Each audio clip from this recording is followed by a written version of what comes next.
মাঝে মধ্যে মনে হয় নিজের সব দায়িত্ব, কর্তব্য ছেড়ে কোথাও পালিয়ে যাই। মাঝে মধ্যে এত পরিমাণে মন খারাপ করে আমি বলে বোঝাতে পারবো না। আমাদের জীবনে নামে পাশে থাকার মতো অনেক মানুষ আছে কিন্তু কাজে কর্মে আমাদের পাশে থাকার মতো আসলে কেউ নাই। এটাই বাস্তব। সবাই শুধু একটা গৃহিণীর কর্তব্যটাই এক্সপেক্ট করে যে একটা গৃহিণী সম্পূর্ণভাবে তার কর্তব্য পালন করবে। তবে একটা গৃহিণীর উপর যে সবারই একটু হলেও দায়িত্ব কর্তব্য থাকে সেগুলো আসলে সবাই ভুলে যায়। সবাই যখন তার নিজের দায়িত্ব ভুলে যায় তখন কোনো কিছু হয় না। কিন্তু একটা গৃহিণী যখন তার দায়িত্ব ভুলে যায় তখন দেখবেন সবার আঙুল ওই গৃহিণীটার উপরেই উঠবে। কেন গৃহিণীটা ওই দায়িত্বটা পালন করলো না? কি জন্য ওকে সম্মান দিল না? আসলে কি একটা অদ্ভুত সমাজ, কি একটা অদ্ভুত নিয়মের মধ্য দিয়ে আমরা গৃহিণীরা যাই। সারাটা জীবন আমাদের মেয়েদেরকে এই একটা অদ্ভুত নিয়মের মধ্য দিয়েই চলতে হয়। এটাই হচ্ছে আমাদের মেয়েদের নিয়তি। কারণ যুগ, যুগ ধরে এটাই হয়ে আসছে, এটাই হচ্ছে, এটাই হবে। এটাই বাস্তব। যতই মন খারাপ করি না কেন বাস্তব তো এটাই, এটাই আমাদেরকে মেনে নিয়ে চলতে হবে। Hello everyone, good morning. Welcome back to my new blog. কি অবস্থা সবার? সবাই কেমন আছেন? আমি আশা রাখতেছি ভালো আছেন। আমরাও মোটামুটি ভালোই আছি। এই তো আরেকটি নিউ ব্লগ নিয়ে আমি চলে আসলাম।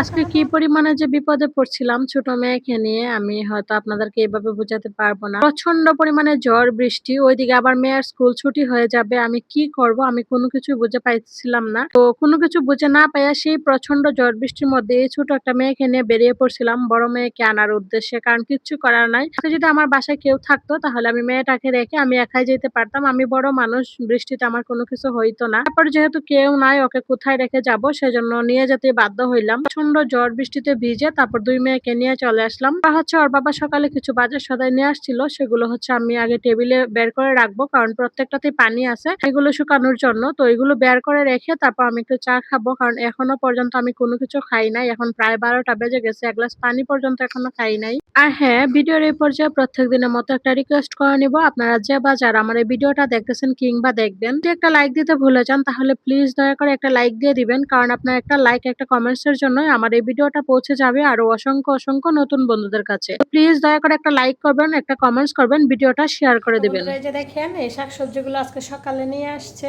তার সাথে তেলও নিয়ে আসছিল। তেলগুলো আমি রেখে দিছি। আর মরিচগুলো দেখে মনে হচ্ছে জাল হবে, চিকেন চিকেন আছে। তো এগুলো সবগুলোতে পানি আছে, তো সেজন্য এখানে থাকবে।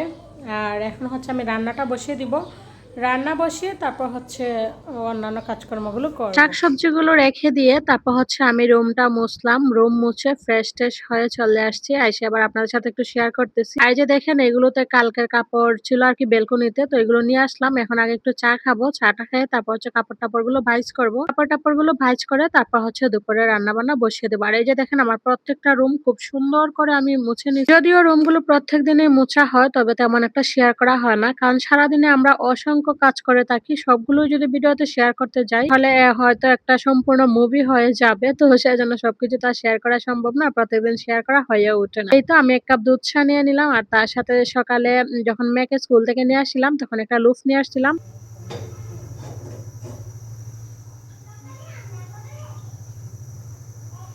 সম্পূর্ণ রুম-টুম গুছিয়ে মুছে-টুছে তারপর সবজিগুলো টেবিলে বের করে রেখে চাটা খেয়ে একদম নিশ্চিন্ত মনে রান্নাঘরে চলে আসলাম। এখন একদম মন দিয়ে রান্নাটা করে নিব। রান্নাটা করে নিয়ে তারপর ওর বাবা আসলে পরে সবাই মিলে খেয়ে নিব। আসলে রুম-টুম গুছানো থাকলে না তারপর রান্নাটা করতেও ভালো লাগে। আর যদি রুম-টুম অগোছালো থাকে তাহলে রান্না-বান্না, খাওয়া-দাওয়া কোনো কিছুই ভালো লাগে না। আমি জানি না এটা আমার একারই হয় কিনা নাকি সবারই এরকম হয়। তবে আমার তো খুবই প্রচন্ড পরিমাণে এই বাজে একটা অভ্যাস আছে। মানে রুম-টুম গুছানো না থাকলে আমার মাথা মেজাজ একদম নষ্ট হয়ে যায়।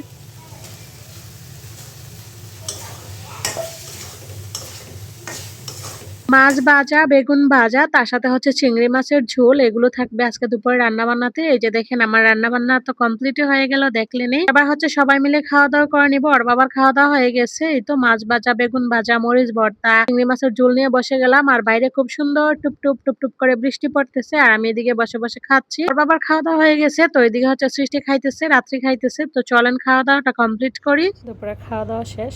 এখন আম কেটে নিলাম। আমরা ৩ মা মেয়ে মিলে আম খাবো।